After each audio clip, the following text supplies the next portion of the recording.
tenemos un gran panel que nos acompañan René Ramírez y Edwin Espinosa, con quienes vamos a conversar de esta temática. Bienvenidas y bienvenidos a Frente Radiosa.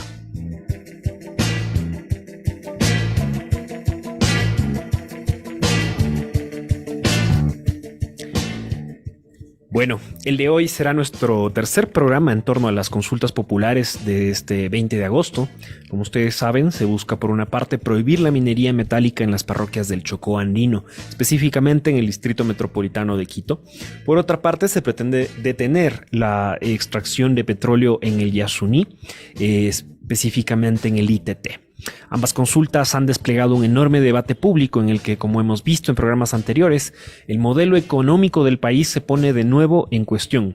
Por un lado, los costos ambientales de la dependencia económica del Ecuador en sectores como la minería y el petróleo amenaza a su biodiversidad y la conservación de recursos naturales claves como el agua y los bosques remanentes. Por otro, el petróleo ha constituido una fuente clave de ingresos tributarios para el Estado.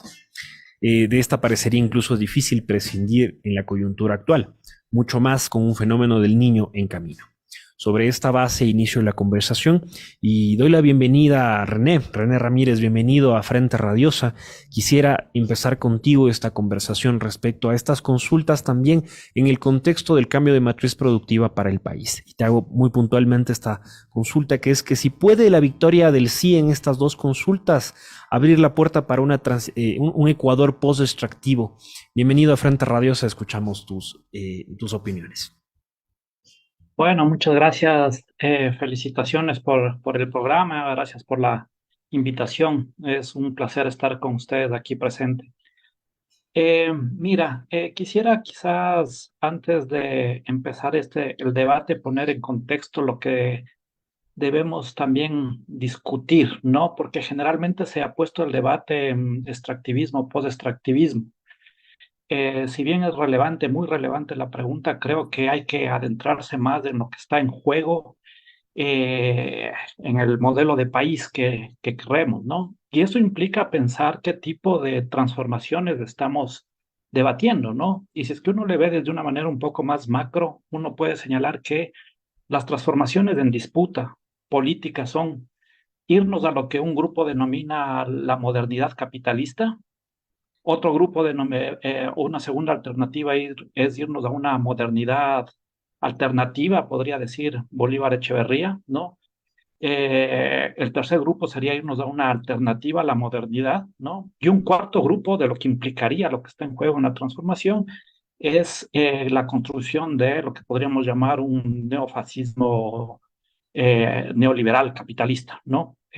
Claramente en el primer grupo es un grupo de los países que generalmente estuvieron durante la primera ola. Estoy pensando, por ejemplo, en el mismo Lula o ahora en el mismo AMLO, ¿no? En donde el punto que está en debate es que tenemos un subdesarrollo y ese subdesarrollo necesita un capitalismo, ¿no? Que permita generar las condiciones de acumulación para mejorar las condiciones de vida, ¿no? ¿Cuál es la propuesta que hizo el Ecuador, no? La propuesta que hizo el Ecuador está en el Pacto de Convivencia, en este caso, que es la Constitución de las Repúblicas, al menos eso considero que es el horizonte. Ahí tenemos que debatir justamente si es que ese horizonte es un horizonte de modernidad alternativa, de alternativa a la modernidad, ¿no? Y esto me lleva a un tema que no es menor tampoco, con respecto a si es que el centro del cambio estructural, ¿no? Y aquí pienso mucho desde una perspectiva que a veces presiento nosotros mismos, y cuando digo nosotros, digo tanto la izquierda como los progresistas, hemos caído en una trampa de no necesariamente ver también dónde están los puntos estructurales de lo que implica un cambio llamémoslo así, radical, ¿no? Justamente para irnos hacia algo que yo sí creo que hay que ir, es que vaya más allá de el tema de la construcción de un capitalismo, ¿no? En este caso, creo yo que esa sí es la propuesta de la sociedad del buen vivir, ¿no? Entonces, ese punto nodal no necesariamente pasa, sí pasa por el tema de dónde ponemos el acento, si es que es un modelo primario, secundario, terciario, pero no es lo fundamental, ¿no? Si es que uno analiza el tema, y yo lo estoy llamando a esto, uno de los temas fundamentales que tenemos que ver es justamente el tema de lo que yo le llamo el oxímoron de la acumulación desacumuladora, que nos lleva el capitalismo, el colonialismo interno, y que pasa por la forma de organización de la economía y la forma de propiedad, ¿no? Esto no me parece menor poner en el debate, ¿no? Porque a veces vemos, y aquí puedo comparar, si es que nosotros, justo ayer, ahora estaba preparando una clase para ahí en la UNAM y veía el tema de las estructuras productivas de algunos países en términos de sus exportaciones y comparaba, por ejemplo, Australia, Noruega y América Latina con respecto a la participación de sus estructuras de exportaciones dentro de el Producto Interno Bruto dentro de, en este caso, las exportaciones. Y vemos que Australia, Noruega tienen el 72%, 68% de sus estructuras y América Latina tiene un 36%, ¿no? Y sin embargo, cuando hablamos de sostenibilidad ambiental, ¿no? Hablamos que estos países son mucho más sostenibles que la misma América Latina. Ahora bien, el tema del post-extractivismo, ¿no? Es un tema que a mí me parece fundamental, sobre todo porque encuadra la propuesta del Yasuni TT en una propuesta que sí implicaría entrar en lo que yo denomino la segunda ola de gobiernos progresistas, ¿no? Luego de la primera ola, en el mejor de los casos, hemos entrado en el segundo tiempo de la primera ola, ¿no?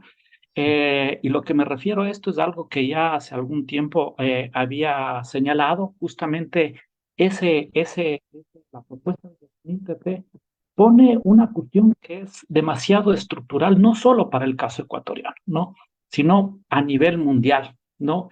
Que es poner en entredicho el tema de, eh, llamamos así, la economía de los combustibles fósiles, ¿no? ¿Cuál es ese cambio paradigmático que está proponiendo? No es pasar del antropocentrismo al biocentrismo, ¿no? De la remediación a la prevención, ¿no? Algo que ahora más en este neofascismo es fundamental, por ejemplo, pasar del genocidio y la intolerancia a la diversidad y la prolongación a la prolongación indefinida de las diferentes culturas humanas, ¿no? Como principios paradigmáticos, ¿no? Implica pasar de los bienes privados a los bienes públicos y comunes, ¿no? Implica pasar de un valor de cambio a un valor de uso, ¿no? Y implica sobre todo un tema que a mí me parece fundamental, la valorización de la acumulación del capital, pasar hacia una valorización de, podríamos poner entre comillas, no hacer nada o de la no acumulación. Y aquí pongo el énfasis en el tema central que quería señalar. El tema principal de una transformación estructural está, por un lado, el tipo de élite que tenemos, ¿no? Cómo se estructuran en el marco del sistema mundial, ¿no? Acordémonos que América Latina es el país con mayor salida de flujo de capital, por eso le llamo acumulación desacumuladora. No es que no tenemos los recursos para hacer ese cambio, tenemos los recursos para hacer ese cambio. El gran problema es que el capital se realiza afuera, ¿no? En la banca offshore, se realiza justamente en los paraísos fiscales, ¿no? Entonces es una falacia que no tenemos los recursos para poder hacer ese big push, como se dice en las teorías del desarrollo. Tenemos ese big push, pero el punto fundamental es que luego de los 10 años que hemos vivido y comparativamente de lo que ha pasado en América Latina y en el mismo Ecuador, nos hemos dado cuenta que el tema no solo pasa por la disputa de la materialidad, no solo es Marx, podríamos decirlo, sino es Gramsci, y eso implica un cambio en la matriz cognitiva. Y lo que está poniendo en debate, en este caso el Yasuni TT, es ese cambio social epistémico que además se hace a través de procesos, y aquí está para mí el punto relevante, democrático, ¿no? El pueblo ecuatoriano, ¿no? Es el que decide luego de un proceso de interiorización, si es que realmente cree que se puede construir algo diferente, porque poner límites biofísicos al capitalismo, ¿no? Es ponerle una estocada muy importante con respecto a si es que puede seguir o no puede seguir. Yo estuve muy de cerca en el tema del Yasuni TT cuando se estaba implementando, y él, me acuerdo, el ministro de Cooperación de Alemania, me dijo literalmente, ¿no? El Yasuni no puede esperar, ¿no? Porque eso sería un mal ejemplo que generaría un efecto dominó en el mundo, ¿no? Y esto es importante porque la gente cree muy ingenuamente que el Yasuni TT fracasó por Rafael Correa, ¿no?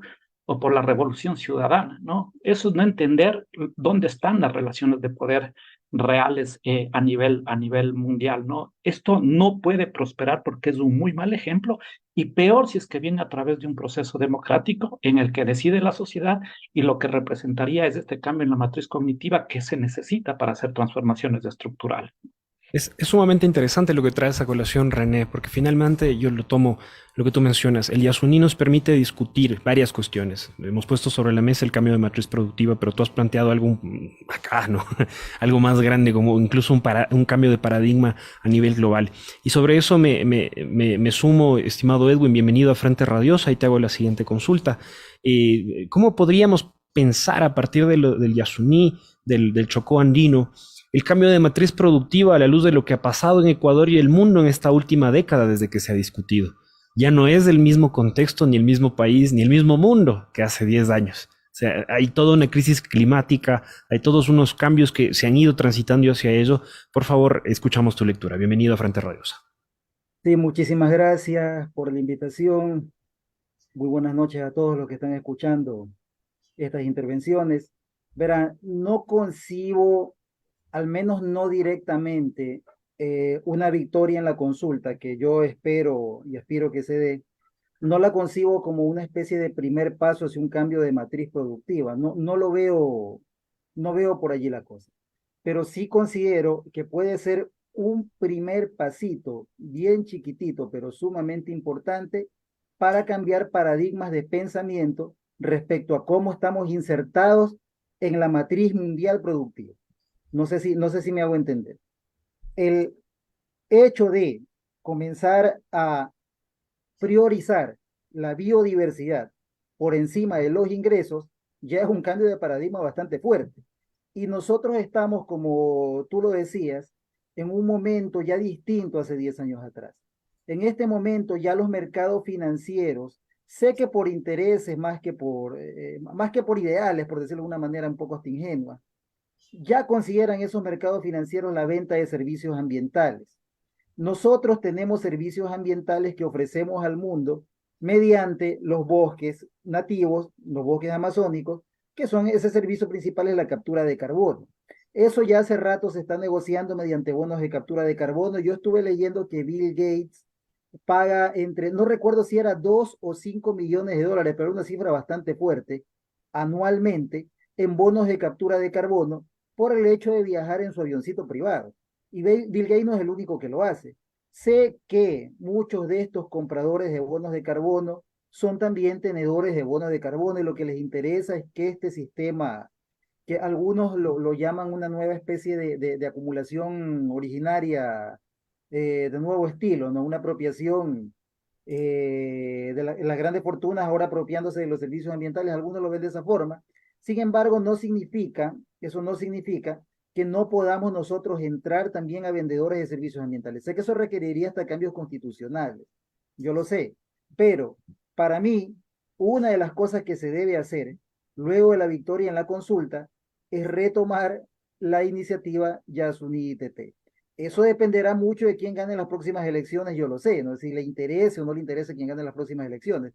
No veo interés en ninguno de los candidatos, eso sí, debo decirlo, pero sí me gustaría a mí de mi parte que se retome la propuesta Yasuní ITT, porque es un buen momento para volver a poner en discusión esas relaciones desiguales y hasta injustas norte-sur. El norte es emisor de carbono, el sur es capturador de carbono.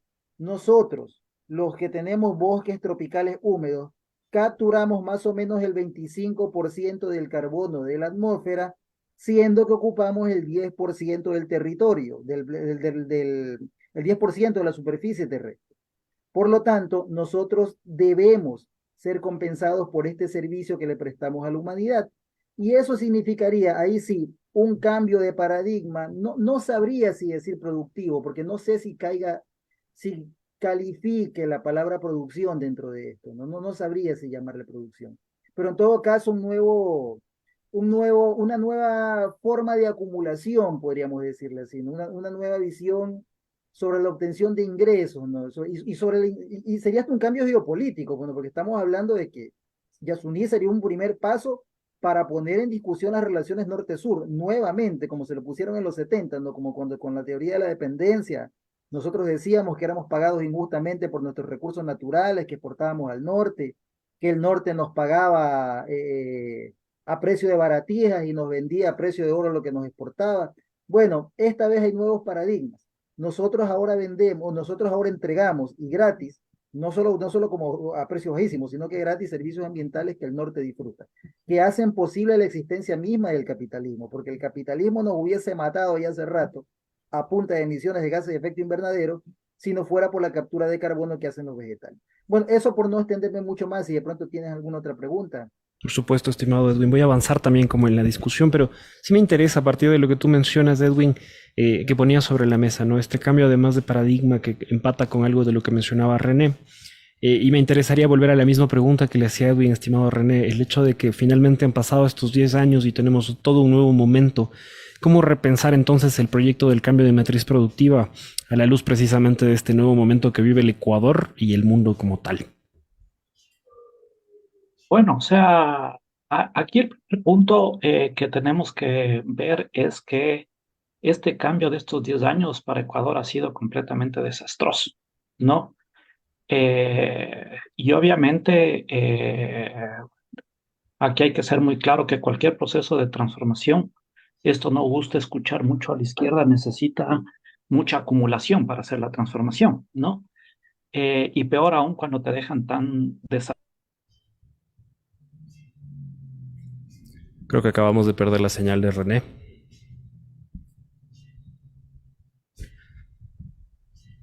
Bueno, René, te perdimos justamente en la última intervención, por favor, si podemos retomar. Sí, perdón.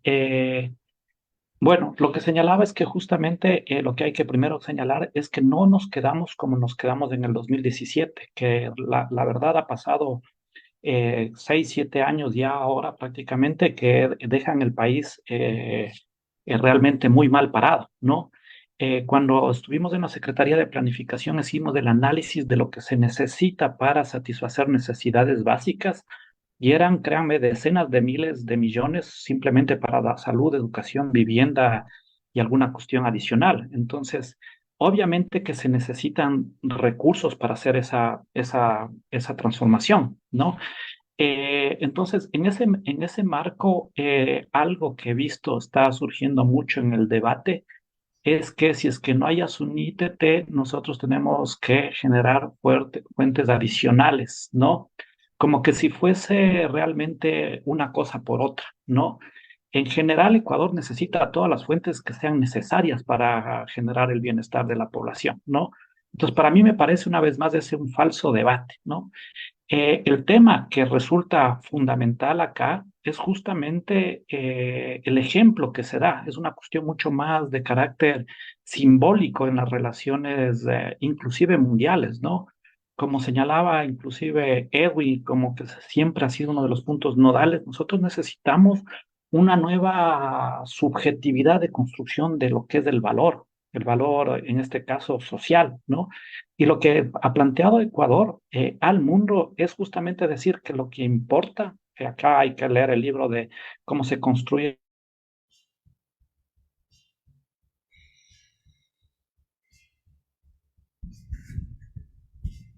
Otra vez creo que No, perdimos la señal de René. Te tenemos de vuelta, René. Continuemos. sí, y lo que señalaba, bueno, lamentablemente estoy, bueno, ahora acá en Alemania y las conexiones no son de lo mejor. Pero lo que señalaba que justamente lo que interpela en este caso el Yasuní es el mismo sentido del valor, ¿no? Y eso para mí me parece que es lo más fundamental, ¿no? Y sobre todo poner el dedo en la llaga sobre lo que implica la economía de los combustibles fósiles, ¿no? Esto en el marco de una nueva geopolítica en donde los BRIC adquieren importancia, ¿no? Y en donde es necesario pensar, como se pensó en un primer momento, si es que ustedes recuerdan el Yasuní TT, el tema de la estrategia ligada a una nueva arquitectura financiera de la banca del sur, ¿no? Principalmente del sistema de UNASUR, ¿no? Entonces, hay que articular en este caso, para mí, tres cosas en este sentido, ¿no? El tema de cambio de paradigma como el Yasuní TT, ligarlo al tema cognitivo, ¿no? Al tema inmaterial del conocimiento, de la innovación, ¿no? Y ligado a un nuevo sistema financiero que tiene que darse a nivel mundial a través de un reproceso de reintegración latinoamericana en el marco de los BRICS, en el marco del sur global, ¿no? Eso como una estrategia justamente para interpelar ya más estructuralmente, porque Ecuador per se no puede hacer en este caso un cambio de un sistema que es global. Es bien interesante además de este punto que traes a colación, René, porque son alternativas concretas para poder precisamente trascender de esta economía petrolera. Sobre esa base yo quiero aterrizar contigo, Edwin. Antes quiero mandar un saludo al doctor Pino, quien está también pendiente de esta señal. Edwin, durante el gobierno de la Revolución Ciudadana precisamente se popularizó esta consigna de que usaríamos el extractivismo para salir del extractivismo, ¿no? Eh, ¿Cómo esa esta propuesta? Es inevitable en estos momentos. Ahorita René nos dio unas pautas, nos dio tres líneas que probablemente nos pueden ayudar también a salir de esa postura, pero ¿cuál es tu evaluación respecto a esta situación? Sí, no en el afán de menospreciar los alcances que tuvo el gobierno de la Revolución Ciudadana, que sin duda fueron muchos, de los cuales yo mismo fui beneficiario en su momento, el acceso a becas. Nosotros, los docentes universitarios, tuvimos aumentos de sueldo, aunque yo no era docente todavía cuando comenzó esta política de la Revolución Ciudadana, pero ya entré a ser docente con las nuevas escalas salariales más altas y todo aquello de lo cual muchos ciudadanos nos beneficiamos sin ninguna duda, pero hay que también reconocer algo, o sea, no salimos del extractivismo con extractivismo, eso no pasó. No llegó la ansiada industrialización que supuestamente iba a llegar porque hubo cambios infraestructurales, nuevas carreteras, hidroeléctricas, y se supondría que iban a venir inversiones como le pasó al sudeste asiático, inversiones productivas, que iban a generar ese cambio de matriz productiva. Eso no terminó ocurriendo. Parece que nos falta algo más, o quizá habría que pensarlo también, parece que ese tipo de cambios ya no son posibles. Hay que pensar en otros tipos de cambios, hay que poner la vista en otras cosas. No sabría decirlo. Lo que sí, vuelvo a repetir, el hecho de que en la consulta, tanto el resultado sea sí como si es no, no implica un cambio de matriz productiva. Eso va por otros planes. Segundo, si la idea de dejar en tierra el petróleo del Yasuní, o una de las ideas de dejar en tierra el petróleo del Yasuní, es evitar la emisión del carbono que se saca, que se levanta del suelo cuando se saque este petróleo, pues pensar en una industrialización que nos lleve al desarrollo es también pensar en un método sucio de desarrollo, porque la mayoría de los países subdesarrollados se han desarrollado con industrialización sucia, como lo está haciendo la economía china, por ejemplo. Entonces, no veo que vaya por ese lado la cuestión de la propuesta Yasuní ITT.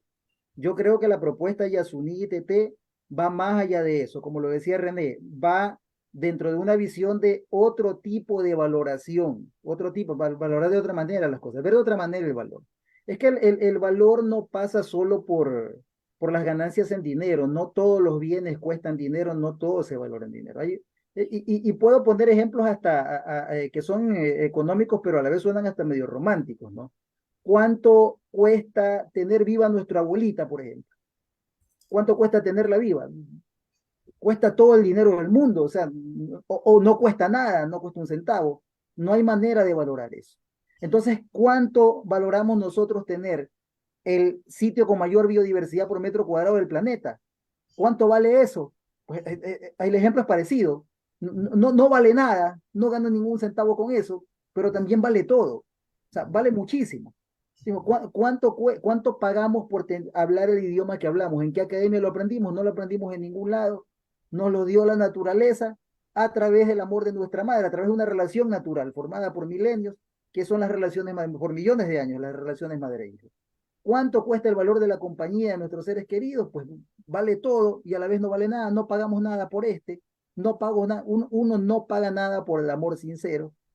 Eso es una forma de valorar que yo creo que esa forma de valorar es con la que tenemos que mirar el caso Yasuní. Otra forma de valorar las cosas. Ahora, también se puede, por supuesto que se puede también generar valoraciones de otro tipo, generar valoraciones ya monetarias. No implica, o sea, cambiar el punto de vista sobre el valor no implica que lo dejemos de toda la valoración monetaria. Verán, los servicios ambientales que, repito, por constitución no podemos vender, pero sí podemos tener cambios constitucionales, podemos pensar en ello después.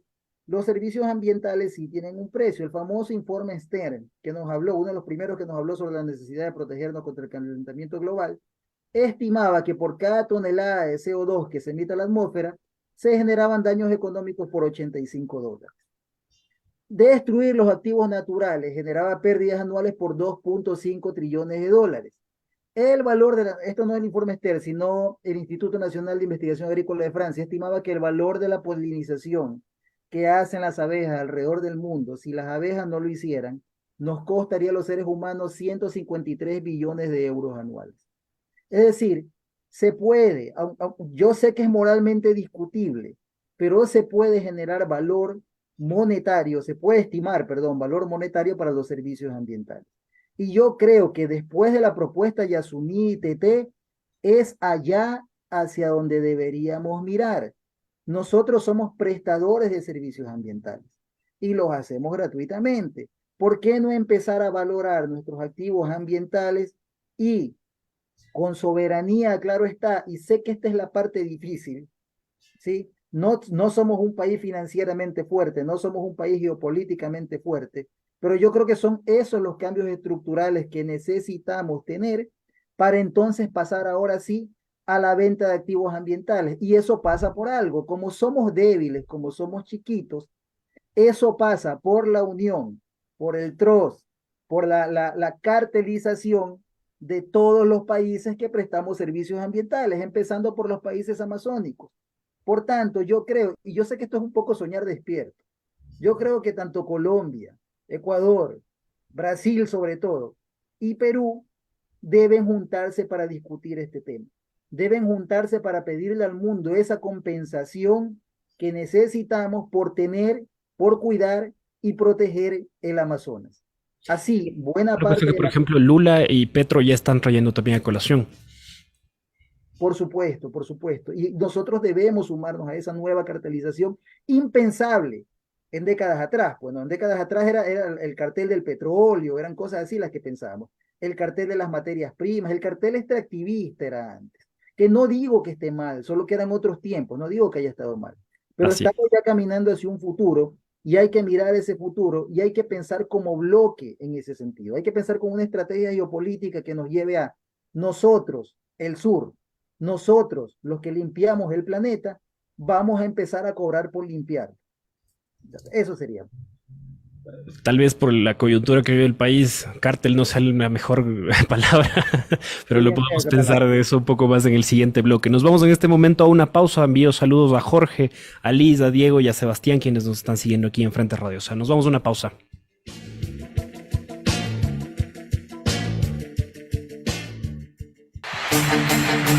Frente Radiosa, complicamos la discusión, hablamos de frente, por la señal de Radio Pichincha, en la 95.3 FM y 94.5 para el noroccidente.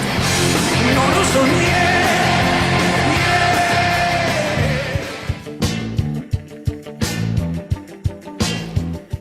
Volvemos con Frente Radiosa en la 95.3 FM. Son las 18 horas con 34 minutos de este lunes 31 de julio. Usted que nos escucha precisamente en el tráfico de Quito, déjenos sus comentarios, sus mensajes también en las redes de Frente Radiosa.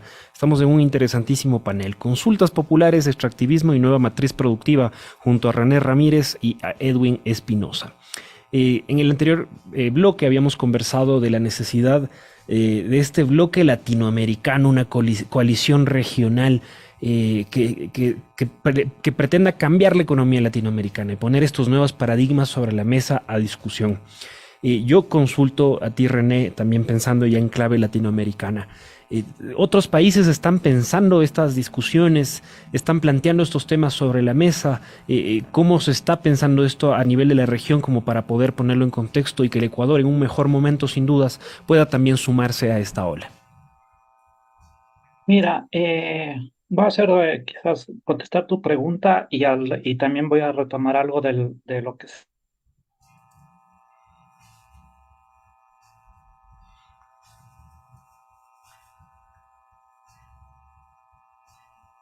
Seguro que Se un me rato.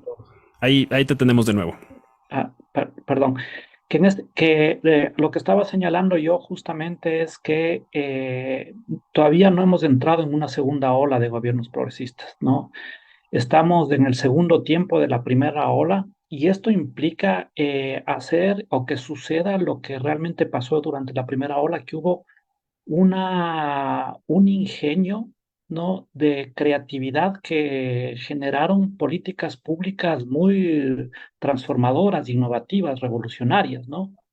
Eso yo no veo necesariamente que está sucediendo ahora en América Latina, ¿no? Seguimos con el rezago de la primera ola, con excepción del gobierno de Petro, que sí pone un dedo en la llaga de la articulación en temas de el medio ambiente con el narcotráfico, en el marco de este narcocapitalismo, ¿no? Que yo creo que es un tema que es necesario tratar, ¿no?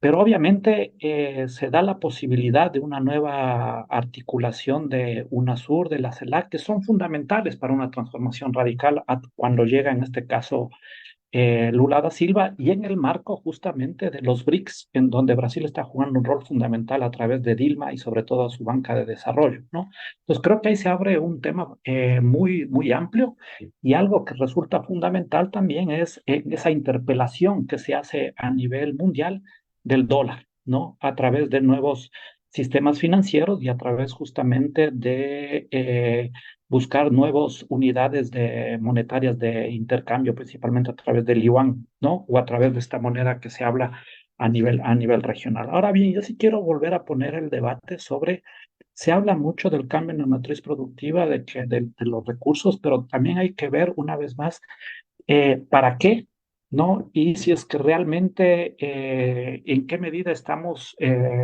sin la necesidad de hacer ese big push que necesitamos como Ecuador, ¿no? Primero, en algo que no discrepo un poco contigo, estimado Edwin, es en el tema de que no se hizo lo suficiente para salir de ese extractivismo, ¿no? Creo que un análisis histórico a nivel mundial se puede ver que 10 años no es nada, ¿no? Que se estaban generando las condiciones a través de reducir costos en energía, mayor conectividad, es decir, todo el tema de generar las condiciones institucionales y infraestructuras para poder hacer esa transformación. Y los países asiáticos lo hicieron porque estaban jugando un rol geopolítico en un momento histórico particular y otros inclusive prescindiendo de la democracia, ¿no? Yo creo que el gran punto de lo que sucedía en Ecuador es que estábamos caminando hacia una sociedad mucho más igualitaria. Voy a sacar un libro justamente alrededor de un análisis comparativo sobre los últimos 20 años de los gobiernos de izquierda y de derecha para ver la economía política de la redistribución del ingreso y la riqueza, en donde los tres países que salen o los cuatro gobiernos que salen con mayor nivel en términos redistributivos, tanto de ingresos como de riqueza, son el de Tabaré Vázquez, Evo Morales, Cristina Fernández y el de Rafael Correa, que también lidera este grupo, ¿no? Entonces quiero decir, ahí sí hubo algo, pero es necesario poner el debate sobre temas que también pasan y que la izquierda no está poniendo el debate, ¿no? Por ejemplo, voy a decir una cuestión que parece que, paradójica, que incluso lo diga.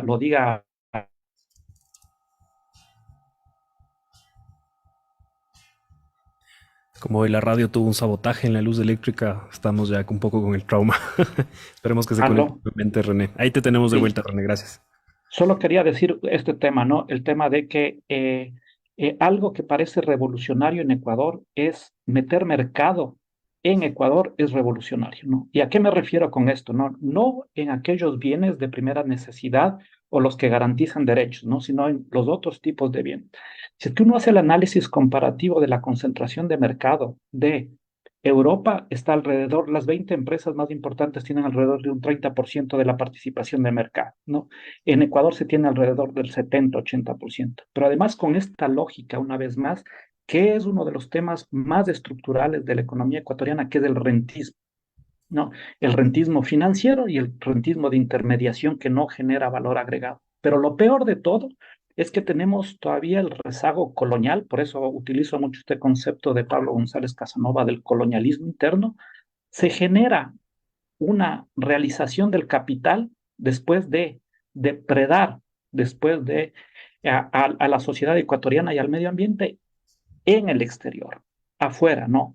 Ecuador tiene el 30% de su PIB en paraísos fiscales, ¿no?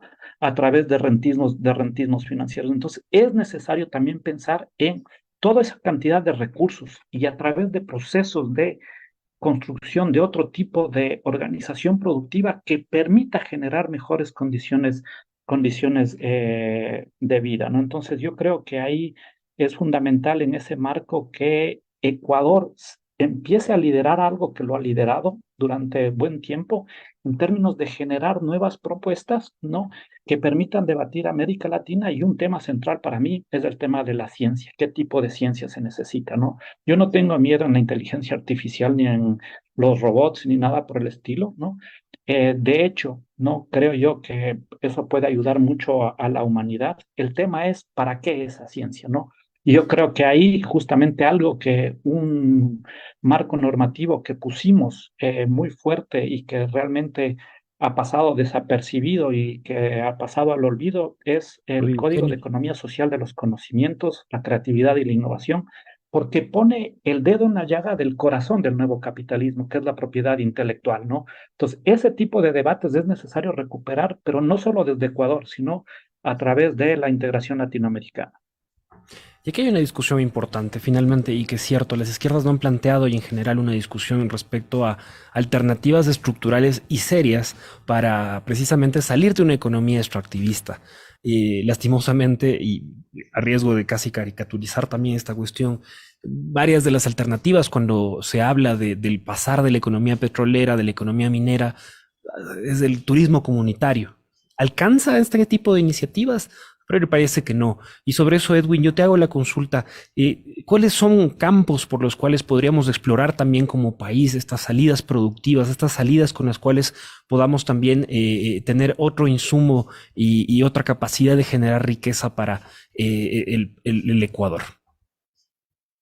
Sí, bueno, ese es un tema bastante fácil de exponer, pero bastante difícil de, digamos que de llevar a cabo la exposición que uno hace, ¿no? Para empezar, verá, cuando hablan de salir del extractivismo, yo no lo hago como una crítica a si se quiso o no se quiso salir del extractivismo. Yo lo hago porque sé lo difícil, entiendo, lo he estudiado, lo difícil que es salir del extractivismo. Esto es más o menos como en la película Rocky 2, creo. Rocky quiere dejar el boxeo, quiere dedicarse a otra cosa y nada le sale. Y la película termina en que el talento de Rocky es el boxeo, así que él debe volver al boxeo. La esposa no quiere porque lo golpean, salió maltratado. Pues no, pues el talento de Rocky, él ya nació así, es boxear, tiene el cuerpo para boxear, los reflejos para boxear y tiene que boxear.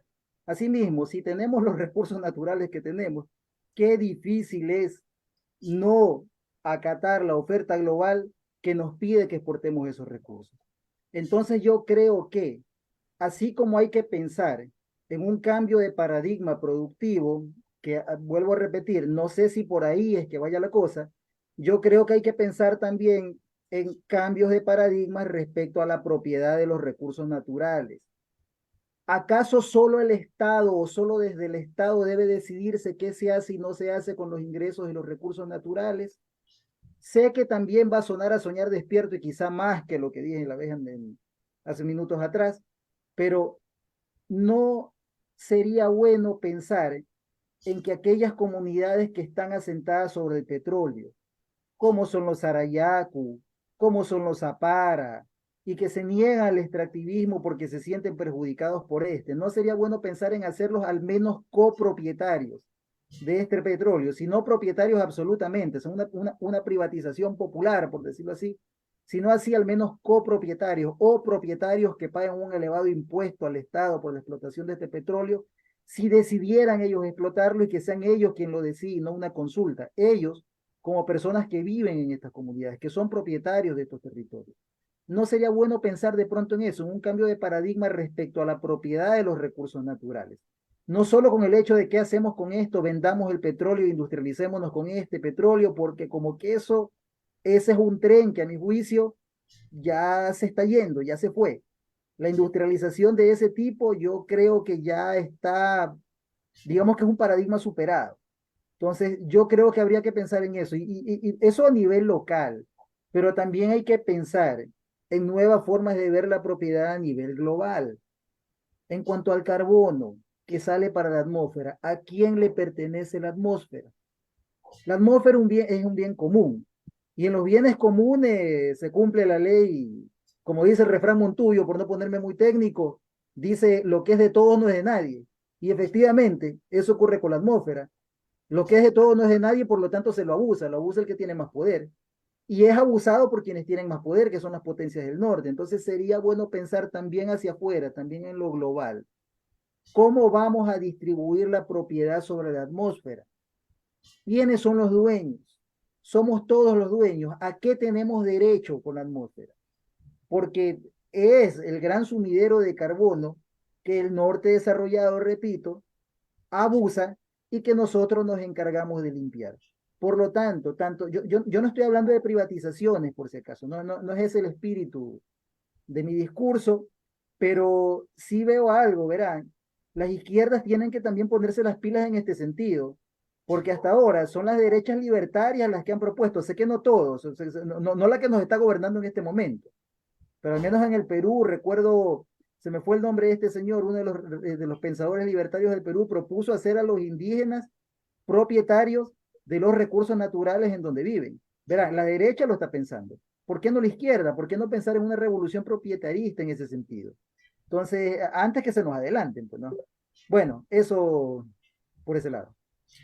Hay varias cuestiones acá sobre la mesa y a propósito de ello traigo a colación un interesantísimo taller que también se dio la semana pasada con algunos colectivos y en los cuales se empiezan ya a pensar otras alternativas económicas y reales que puedan entrar sobre la discusión de lo que debería ser el Ecuador del futuro, entre el bioconocimiento, entre incluso volver a hablar de minería inversa, volver a hablar de la generación del conocimiento como una alternativa también económica e importante, para una frase que a mí me pareció clave y que se discutía antes, se dejó de discutir, la inserción estratégica de Ecuador al mundo, que es muy distinta a seguir vendiendo banano o petróleo.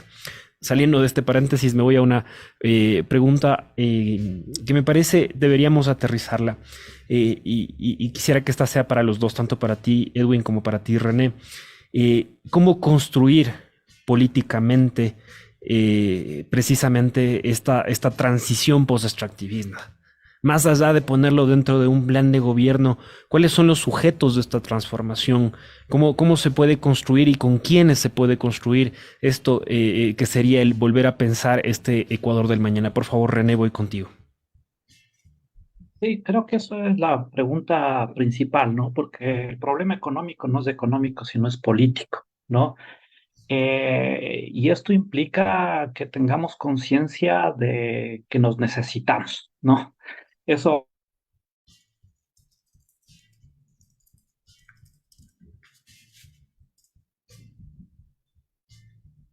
¿no? Entonces creo que eso es un tema que es necesario ponerle en la mesa del debate. Y ahí quizás, eh, perdón la publicidad, pero creo que es necesario, o sea, voy a plantear un tema que no es menor para mí, porque a veces se pega al progresismo tanto desde la derecha como a veces desde cierta izquierda, ¿no? Y como digo, una vez más, nos necesitamos juntos, ¿no? Y ahí justo en la página web de la Internacional Progresista publiqué 8 tesis para leer el nuevo orden económico mundial y en la octava tesis trato un tema que me parece que es necesario entender fundamentalmente para esa izquierda que cree que se puede hacer la revolución o las transformaciones radicales del rato que se llega al gobierno, ¿no? Y tiene que ver con que cualquier proceso de construcción de una nueva hegemonía, ¿no? En el mientras tanto implica tener contradicciones. Y si es que no quieres que exista contradicciones, en realidad no estás pensando la transformación. Es decir, es la izquierda que es completamente principista, ¿no? Que cree que no hay, vamos a salir de este tema completamente pulcros y limpios, no quiere construir hegemonía, porque para construir hegemonía se necesita también del que ahora no nos apoya. Yo creo que la Revolución Ciudadana en los 10 años construyó esa hegemonía, ¿no? Tanto con cierta centro, inclusive a cierta derecha, pero también con cierta izquierda. El ejemplo más claro fue la Constitución del 2008, ¿no? La izquierda apoyó y también apoyó el centro, por eso se aprobó la Constitución de la República, ¿no? Pero también el progresismo tiene que entender que así como necesitamos de construir, ampliar el abanico porque sin construcción de hegemonía no hay posibilidad de transformación, ¿no? Puede haber una cuestión más de dominación, de fuerza, de violencia, pero el tema es justamente que esto permita la canalización de la construcción de sentidos comunes, ¿no?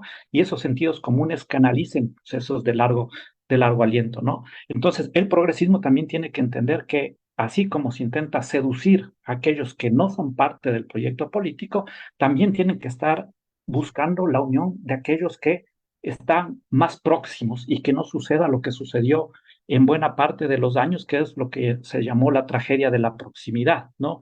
Y esto implica tener una articulación de lo político con lo social. Sin eso yo creo que es inviable, ¿no?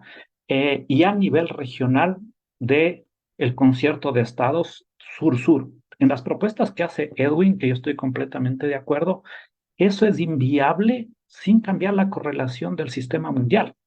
Y esa inviabilidad no se da si es que nosotros no tenemos un bloque regional, ¿no? Por eso, lo nacional de lo popular es la patria grande, ¿no? Nosotros no podemos pensar solo a través del Estado. Las propuestas de la izquierda tienen que ser regionales, ¿no? Al menos, ¿no? Porque la derecha y el capitalismo es transestatal, ¿no? Y es transnacional, ¿no? Y nosotros seguimos diciendo que el punto nodal es el Estado, ¿no?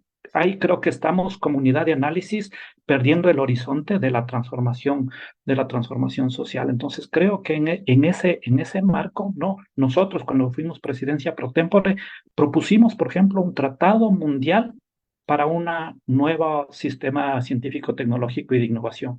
Y que únicamente esto se va a poder conseguir para incluso interpelar a través de otras propuestas en donde lo que tiene el sur, el gran debate geopolítico también de economía política a nivel mundial, es la relación conocimiento-biodiversidad, ¿no? Entonces, obviamente el conocimiento se privatiza y que todo el tema de la biodiversidad, la información que tiene, sea completamente gratuito, ¿no? Esto ha sido la fuerza que se tiene en las relaciones de poder y esto no se va a cambiar si es que no existe la construcción de bloques del sur global, ¿no? Ahí hay unas líneas muy interesantes. Edwin, la misma pregunta para ti. ¿Cómo construir políticamente esta transición? ¿Quién es o quiénes son los sujetos de esta transformación post-extractivista? Sí, absolutamente de acuerdo con la intervención de René. Esto pasa esto pasa por lo global. Y sí, por eso decía que las propuestas a las cuales me refería son un poco soñar despierto, porque no existe la coyuntura global, no existe las relaciones de poder suficientes, no existe, es demasiado asimétrico el mundo como para llevar a cabo esas propuestas, al menos sin construir una estructura regional que primero nos empodere. Entonces pasa por eso primero, pasa por construir esa estructura regional que nos lleve a ese poder. Y en lo interno, también estoy muy de acuerdo con René. No, los movimientos de izquierda, los movimientos progresistas, tienen que empezar a integrar, digamos que hasta sus propios enemigos, ¿no? Enemigos en lo político, no en lo ideológico. Yo creo que no es posible revolución alguna dentro del Ecuador sin el movimiento indígena. Yo creo que la más grande reivindicación de propiedad y por lo tanto el más grande conflicto del Estado con ciudadanos internos es el conflicto indígena-Estado ecuatoriano. Por tanto, sin el movimiento indígena, ninguna transformación es posible. Por eso yo no estoy tan de acuerdo ni con la dirigencia del movimiento indígena, ni con la dirigencia del movimiento progresista, en las peleas hasta inútiles en que se han embarcado. Sé que hay, no quiero decir el nombre, pero hasta actores sospechosos de ser agentes de la CIA, ¿no? Que son los que asusan este conflicto, ¿no? Pero sin embargo, hay que superarlo, ¿no? Alguien tiene que superarlo. En lo interno es necesaria esa unidad. Y repito, sin el movimiento indígena no creo que se pueda transformación seria alguna al menos. Y segundo, sin nuestros vecinos, sobre todo los vecinos amazónicos en el tema que estamos tratando, ¿no? En el tema central, que es construir una nueva economía a partir, tomando como primer pasito la consulta sobre el Yasuní ITT, esto no podemos hacerlo sin nuestros vecinos amazónicos. Entonces, para empezar, la unidad interna y externa. Eso es lo primero. Muy de acuerdo, estimado Edwin. ¿A quién te referías con el agente de la CIA indígena? Perdona la pregunta. Lo voy a decir en español, agua, nada más.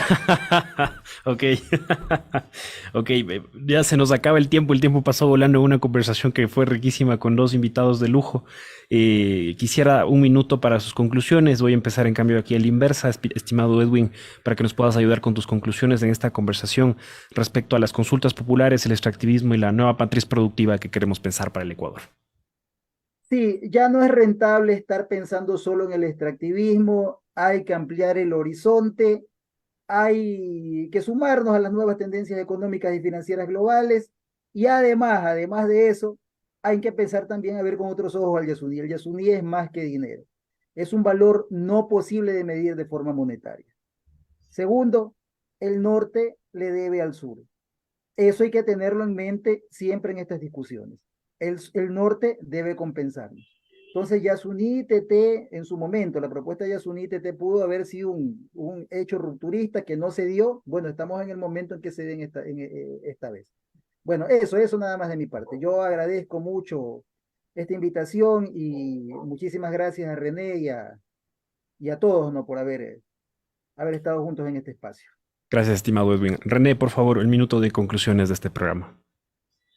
Sí, quizás un tema en términos políticos que sí vale la pena señalar, y lo dijo ahí Edwin, o sea, creo que es fundamental una alianza con los movimientos sociales en general, ¿no? Que los movimientos sociales también existan una convergencia, creo que hay una disputa al interior de los movimientos sociales también del sentido que se da a la transformación, ¿no? Pero también ser muy claro en que no es lo mismo Leonidas Diza que Yacu Pérez, ¿no? O sea, Leonidas Diza sí tiene una perspectiva real de transformación y pro común de la sociedad ecuatoriana, ¿no? En tanto que la dirigencia cuando estuvo Yacu Pérez fue cómplice de la política de Moreno y de la política de Guillermo Lasso, ¿no? Eso hay que decir claro como son, entonces no podemos hablar tampoco de que se pueda hacer pactos con quien sea por simplemente ser del movimiento indígena, ¿no? Y de ahí el tema fundamental y más sólido para mí es que estamos en el límite de que Ecuador una vez más genere un hito histórico a través de un proceso democrático, la sociedad, luego de una reflexión que ha durado ya años, ¿no? Pueda decir al mundo que podemos ir a una economía post-petrolera por fuera de los combustibles fósiles y en donde se pone el centro del valor, no en el valor de cambio, ¿no? El Yasuní ITT o lo que se está debatiendo es demasiado importante como para ponerle un precio, ¿no? Sino se está poniendo en el centro en lo. En el mejor momento se nos fue la señal del internet.